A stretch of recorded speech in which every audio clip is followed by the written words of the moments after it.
Good morning, students. I am Parvinder Singh. Today we discuss about the chapter 4 planning. इस chapter को हमने कल भी इससे पहले भी वीडियो में डिस्कस किया था. पहले वाली वीडियो में हमने बताया था meaning of planning means what is to be done, who is to be done, how is to be done and when is to should be done means क्या करना है, कैसे करना है, कौन करेगा. ये सारी चीज़ें हमने इससे पहले वाली वीडियो में पढ़ी थी. मीनिंग में प्लानिंग का मेन मकसद क्या होता है कि आज हम कहाँ पे हैं और कहाँ पे पहुँचना चाहते हैं, उस गैप को कौन फिल करता है, प्लानिंग करता है.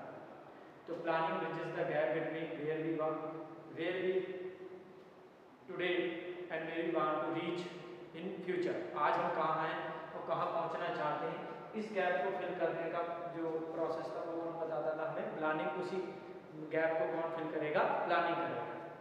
उसमें हमने कल उस वीडियो में ये भी पढ़ा था कि merits, importance and limitations of planning. कुछ फीचर्स के साथ, मेरिट्स के साथ हमने कुछ उसकी कमियां भी पढ़ी थी. लेकिन मैनेजर अगर लिमिटेशंस पे ध्यान देगा तो कोई प्लानिंग करना क्या कर देंगे, छोड़ देंगे. फिर उन लिमिटेशंस, उन बैरियर्स को हमने क्या करना है, फेस करना है. उसी के हिसाब से हमने अपनी क्या करनी है, प्लानिंग करनी है. तो प्लानिंग करने का क्या होता है, प्रोसेस होता है जिसे हमें फॉलो करना पड़ता है. विदाउट एनी प्रोसेस कोई भी वर्क हम इजीली नहीं कर सकते. हम बिना प्लानिंग के कोई भी हम टारगेट अचीव नहीं कर सकते, चाहे वो गवर्नमेंट हो, प्राइवेट हो, स्मॉल बिजनेस हो, बिग बिजनेस हो. इवन हम लोग अपने घरों में भी बिना प्लानिंग के कोई भी वर्क आउट नहीं कर सकते, अच्छे से मैनेज हम नहीं कर पाएंगे. क्योंकि प्लानिंग क्या है, सभी फंक्शंस का बेस है.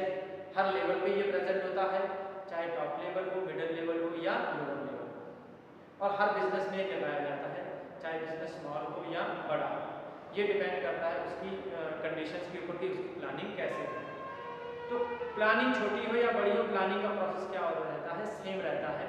तो आज हम इस वीडियो में डिस्कस करेंगे कि प्लानिंग क्या होती है, प्लानिंग का प्रोसेस में कैसे प्लानिंग की कैसे जाती है. इस पूरी डिटेल को आज हम इस वीडियो में पढ़ेंगे. तो सबसे पहले है planning process. First of all आता है setting up of the objective. सबसे पहले हम क्या करते हैं, setting up of the objective. Planning किस लिए की जाती है, एक ऑब्जेक्टिव के लिए की जाती है. अगर आपने कोई भी ऑब्जेक्टिव सेट नहीं किया है तो आपकी प्लानिंग क्या है, प्लानिंग आप कर ही नहीं सकते, सोच भी नहीं सकते हैं. क्या सोचेंगे, आपसे कहा जाए करो प्लान करो, क्या करोगे प्लान, पता ही नहीं है कुछ किसके बारे में करना है.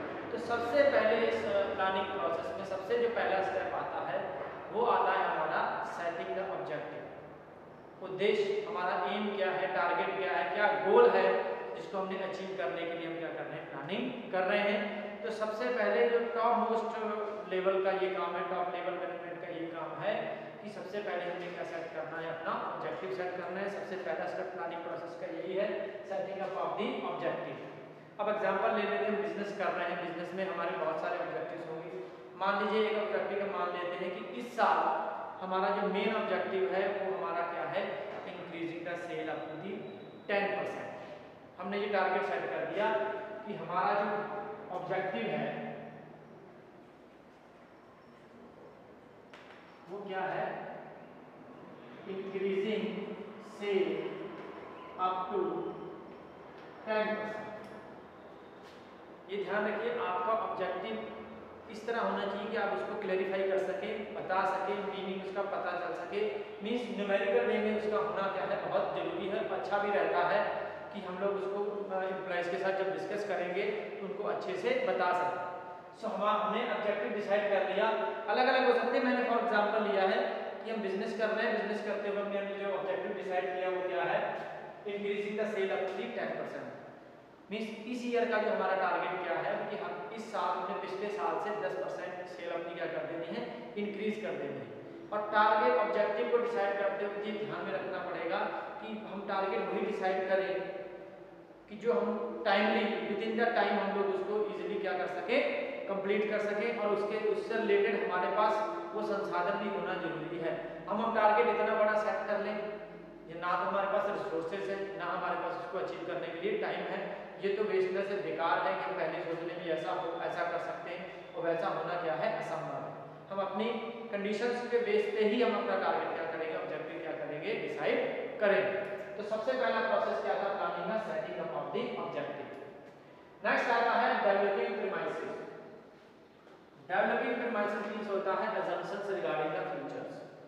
अब जब हमने अपना ऑब्जेक्टिव डिसाइड कर लिया है, अब हम ये सोचेंगे कि आप उसके रिलेटेड इन फ्यूचर में जो कंडीशन उसके फेवरेबल होगी, अनफेवरेबल होगी, मींस क्या होगा, तो हम अज्यूम करेंगे, assumptions लगाएंगे कि क्या ऐसी कंडीशन होती है तो हम फेस कर पाएंगे, या अगर ये टारगेट हम ऐसे अचीव करें, मींस हमारे जहन में वो सारी बातें आएंगी, वो सारी चीजें आएंगी जो उस टारगेट को अचीव करने में फ्यूचर में हमें क्या करनी पड़ेगी, फेस करनी पड़ेगी।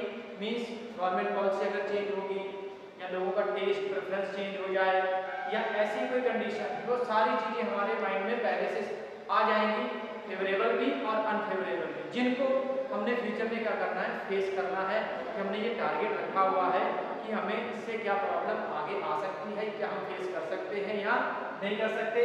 फॉर एग्जाम्पल हमने इंक्रीजिंग सेल का टारगेट रखा हुआ, हमने ये भी असम्पशन लगाना है कहीं डिमांड प्रोडक्ट की कम होगी या ज़्यादा हो सकती है।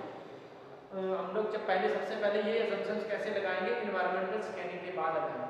जब हम बिजनेस इन्वायरमेंट की पूरी स्कैनिंग कर लेंगे तो पास्ट के बेस पे हम फ्यूचर्स का प्रोडिक्ट कर सकते हैं कि ऐसा हो सकता है कि आपका गवर्नमेंट पॉलिसी चेंज हो जाए, गवर्नमेंट ही चेंज हो जाए, या टैक्स कम ज़्यादा ना हो जाए, या कंपटीटर्स इंक्रीज हो गए तब भी हमारी सेल के ऊपर इफेक्ट पड़ जाएगा, कंपटीटर कम हो गए तो हमारा फायदा भी हो सकता है।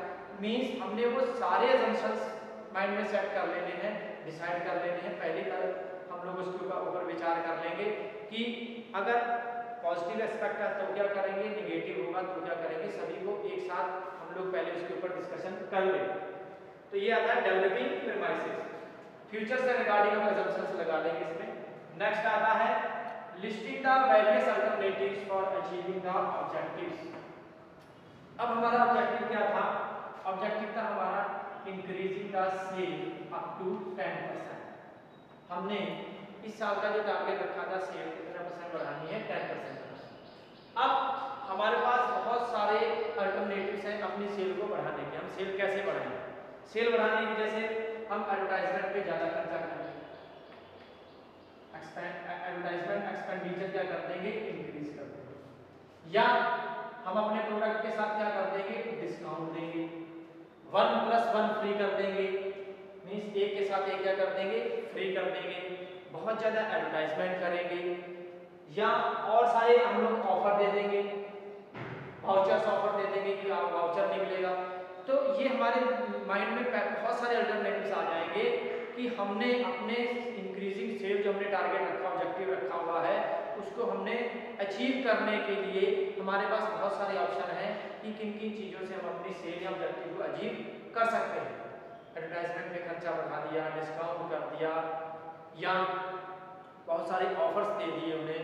तो ये सारे क्या है, ये सारे हमारे क्या हैं, अपने ऑब्जेक्टिव को अचीव करने के बहुत सारे अल्टरनेटिव्स हैं जो हमने पहले से ही अपने माइंड में सेट कर दिए। उसकी लिस्ट आउट कर ली जाएगी, उसको क्या कर लिया जाएगा, लिस्ट आउट कर लिया जाएगा सभी को, फिर देखा जाएगा evolution of the different alternatives. अब मैंने पहले बताया कि सेल बढ़ाने के लिए हमारे पास डिस्काउंट भी है, 1+1 फ्री है, ऑफर दे दिए, और बहुत सारे ऑप्शन है हमारे पास।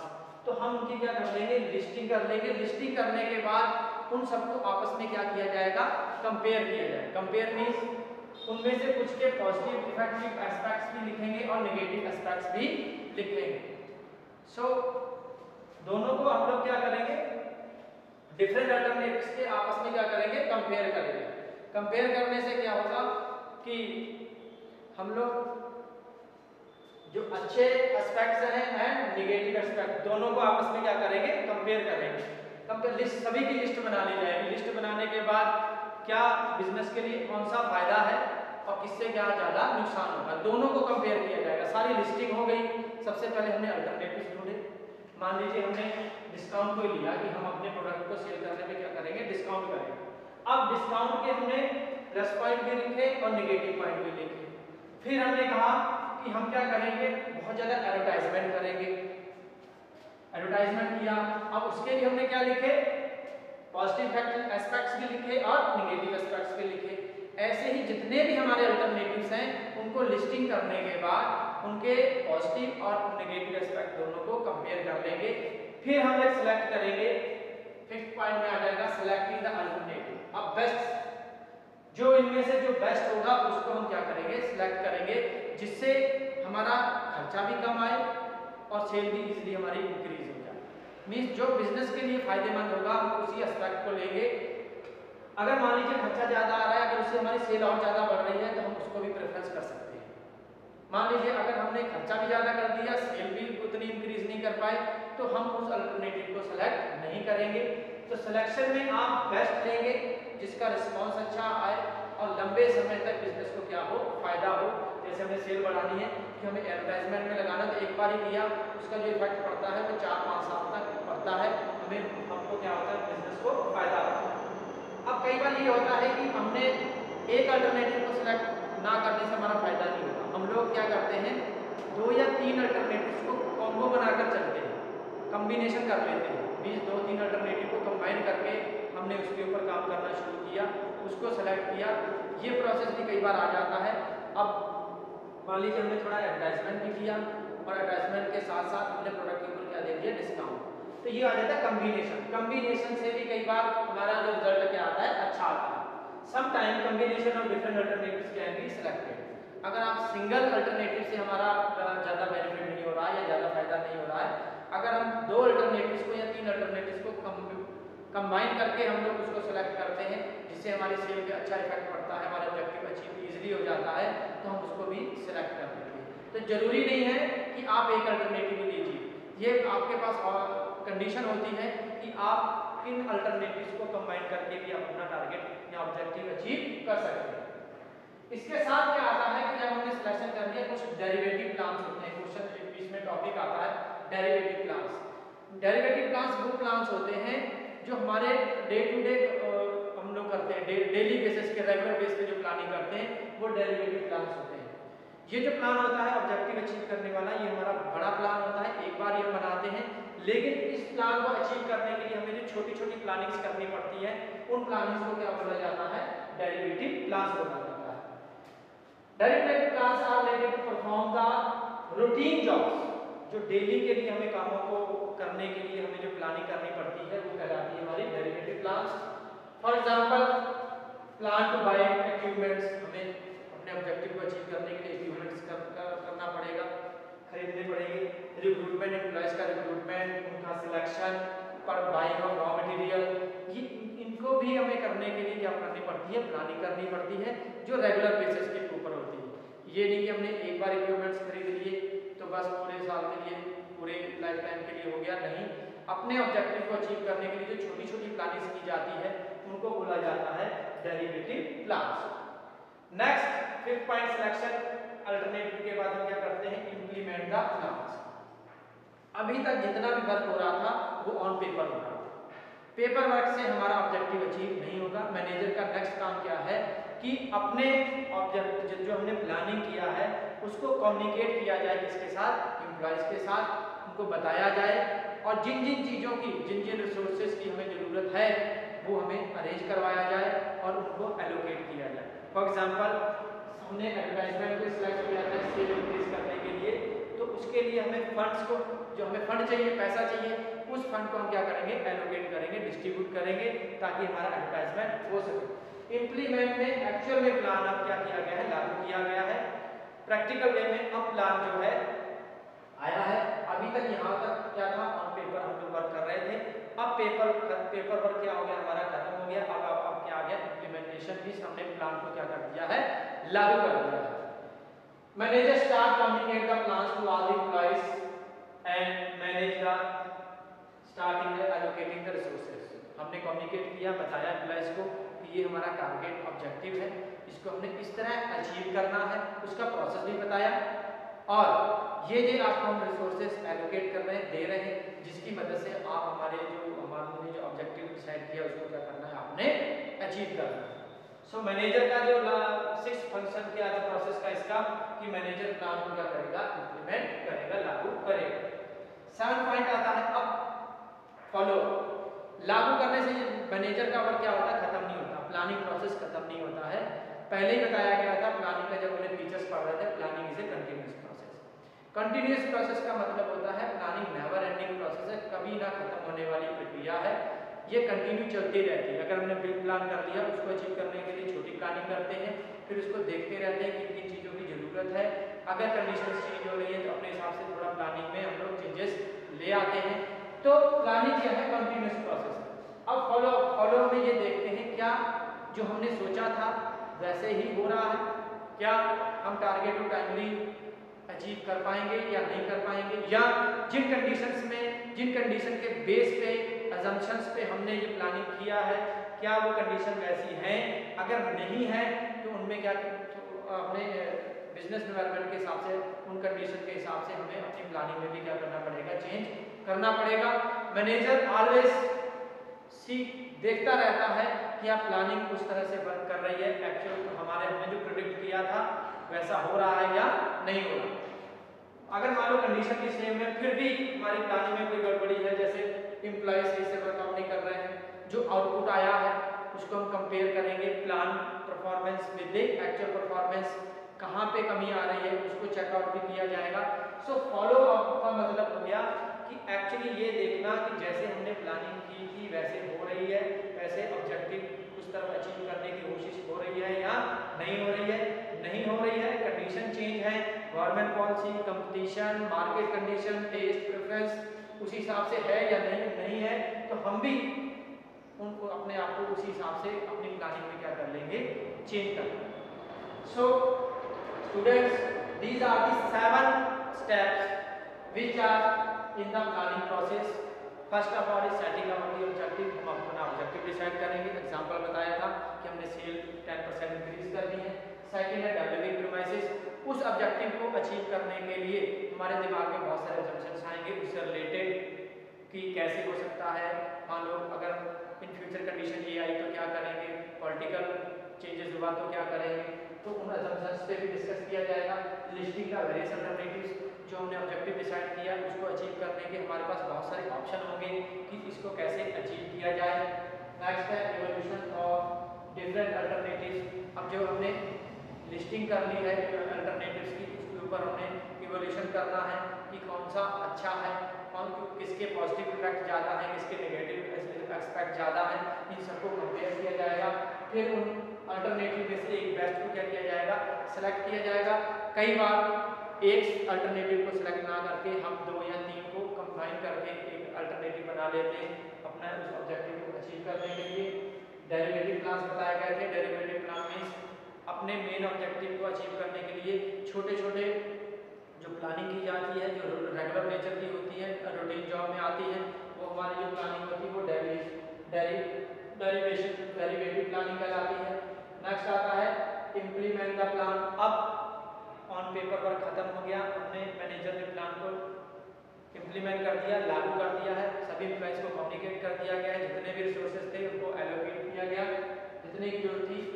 फॉलोअप मीन्स ये देखना कि आप प्लान एक्चुअल में उसी प्रोग्रेस वही प्लानिंग के साथ चल रहा है या नहीं चल रहा, या उसमें कोई चेंजेस की जरूरत है या नहीं है, तो ये किसमें आ जाता है, फॉलोअप में आ जाता है। अब फिर आता है टॉपिक है प्लान कि प्लान क्या, प्लान भी यहाँ पे हमने 2 टाइप्स के प्लान लिखे हैं। एक आता है आपका सिंगल यूज प्लान, एक आता है स्टैंडिंग प्लान। हम इसके दोनों को डिफरेंस से ही आप इसका मीनिंग बड़ी क्लियरली समझ जाएंगे। सिंगल यूज प्लान भी जैसे इसका नाम है, ये एक बार ही यूज होता है, एक बार ही प्लान किया जाता है, यूजिंग ओनली वंस, ये एक बार ही यूज होगा। नेक्स्ट है develop for the one time not repeated, ये प्लान कभी भी रिपीट नहीं होता, अगर एक बार बन गया है तो वही चलता रहेगा, मींस एक बार बनाया है और उसका यूज भी एक बार ही होगा।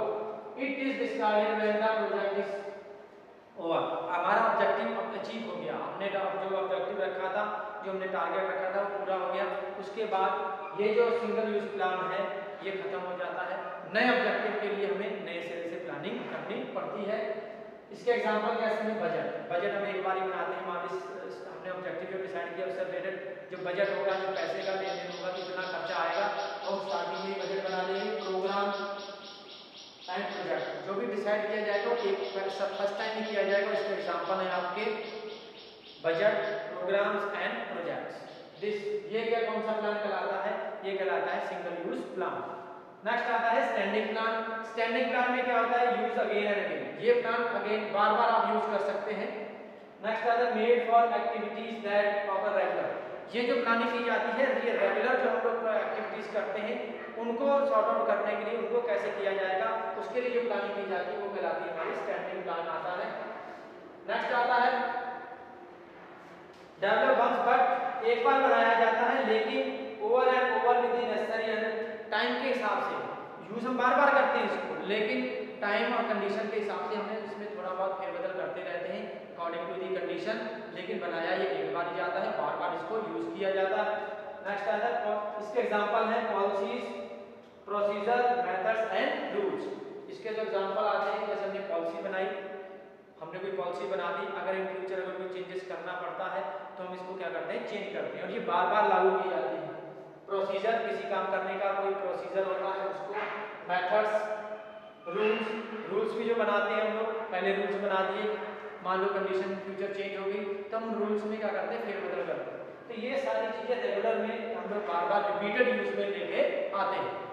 सो students, today we discuss about the planning process which is related to the chapter 4 planning and plans, single use plan and standing plan. In the next video we discuss about the next topics of the next chapter. अगर आपको notes देखने हैं, notes देख लीजिए, note down कर लीजिए, और अगर कोई भी प्रॉब्लम है तो आप हमारे साथ क्या कर सकते हैं? कमेंट बॉक्स में शेयर कर सकते हैं। And thank you, have a nice day.